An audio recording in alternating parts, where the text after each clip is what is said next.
ஆக்சுவலாக நான் இது வரைக்கும் கேட்டது இல்லைங்க. தொண்டை வலி ஒன்று இருக்குது. அது என்ன வலின்னு இப்போ என்னோட தம்பி வந்து சொல்ல போகிறாருங்க. என்னப்பா எனக்கு புரியல. தொண்டை வலி என்னப்பா என்னன்னு சொல்லிட்டு போ.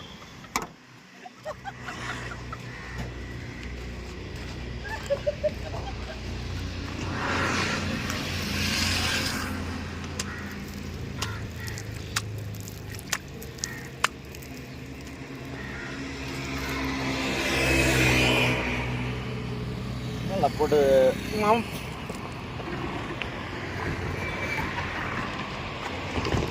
என்னதுடா தொண்டையில் என்னடா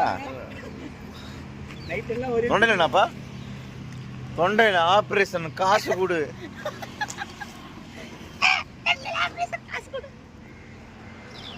அதிகம் வலிக்குது. அதுலேயே தூக்கியா தொண்டையில் என்னப்பா? தொண்டையில் என்னடா?